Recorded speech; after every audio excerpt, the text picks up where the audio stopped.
A Fundação Oswaldo Cruz, a Fiocruz, também registrou um aumento de 6%. Olha, presta atenção nessa notícia aqui, presta atenção. Existe no jornalismo uma preocupação muito grande em noticiar isso aí, tá? Teve um aumento de 6% na taxa de suicídio entre crianças e jovens no Brasil, autoextermínio.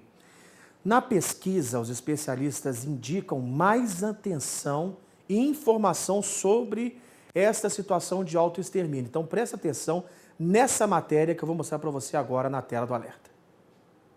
Saúde mental é um tema que requer atenção, cuidados, acolhida e trabalhos de prevenção. Essa psicóloga coordena um projeto que dá suporte e amparo a famílias enlutadas por conta de casos de suicídio. Esse grupo, chama Grupo de Apoio aos Sobreviventes Enlutados por Suicídio, que a gente criou no início da pandemia. E lá é um ambiente empático, acolhedor e sem julgamentos, onde as pessoas elas podem compartilhar as suas vivências em relação ao luto, receber amparo, e receber, inclusive, inspiração ao escutar outras histórias, que pessoas que estão vivendo perdas similares também.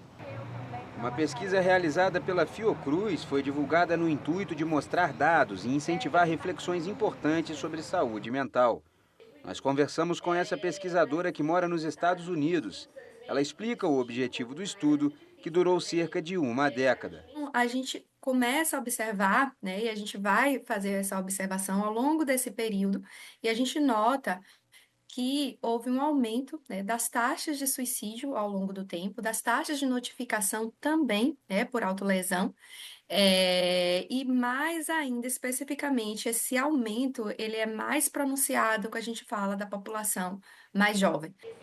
Flávia diz que desde a pandemia da Covid-19 aumentaram as discussões sobre transtornos mentais como ansiedade e depressão, decorrentes da mudança da dinâmica nas relações sociais. A gente também tem falado bastante sobre essas questões, falando sobre saúde mental durante o período da pandemia. Assim, especificamente, eu estou falando um pouquinho mais do nosso estudo, por exemplo, quando a gente analisou as taxas de suicídio, as de notificação por autolesão, a gente vai ver que não houve um aumento significativo do suicídio no período, basicamente, da pandemia. A gente vai ver, então, assim, que há um crescimento sustentado ao longo do tempo. A gente costuma falar um pouco assim. Então, assim, não existe um período específico que proporcionou esse aumento, Então, assim, a gente tem, um crescimento que vem desde o início.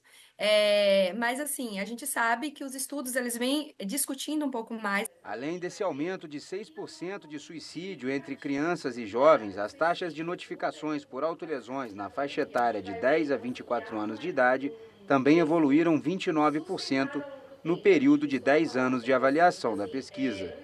Esse crescimento, a gente analisa crianças, depois a gente vê adolescentes e também adultos jovens, a gente vai ver que há esse crescimento expressivo para cada uma dessas faixas etárias e que é importante, sim, a gente pensar cada um desses fatores e muito ainda, pensar esses fatores que a gente vinha falando sobre condições de vida, essas condições de acesso à moradia, condições de acesso a uma renda, dentro também dentro dessa população, claro que cada um com essas especificidades, Mas sim, há esse aumento constante ao longo do tempo e há um aumento para cada uma dessas faixas etárias também. Ainda de acordo com o estudo, o Registro Geral de Suicídios envolvendo todas as faixas etárias no país teve um crescimento médio de cerca de 3,7% ao ano.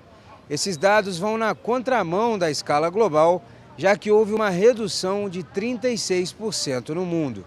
A pesquisa avaliou também os números de suicídios e autolesões em relação à raça e etnia no país de 2000 a 2019. O número de notificações é maior entre a população indígena, com mais de 100 casos a cada 100 mil pessoas.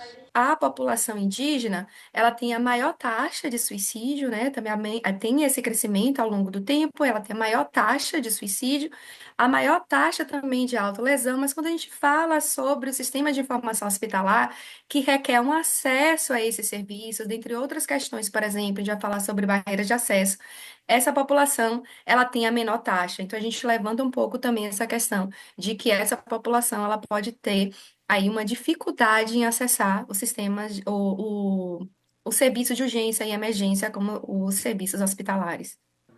De acordo com esse médico psiquiatra, há uma necessidade de programas mais eficazes de prevenção e intervenção, especialmente voltados para a população jovem, que apresenta taxas alarmantes. O que a gente deve fazer seria, na verdade, criar um acesso maior para as pessoas ao que significa, de fato, saúde mental.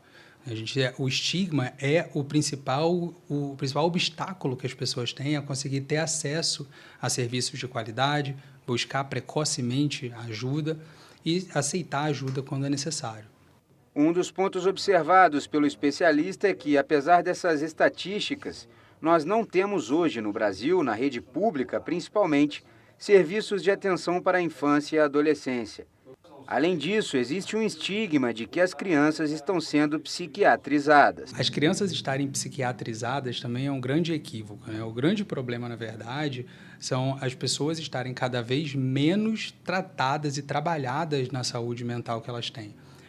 A medicação não é o grande problema, né? Na verdade, é a falta de acesso à saúde mental que impacta muito mais as crianças não terem acesso à saúde mental e da detecção precoce de transtornos do que a medicação em relação a isso. O médico afirma que a depressão, principal causa do suicídio, tem tratamento e reforça que as crianças e jovens devem procurar ajuda.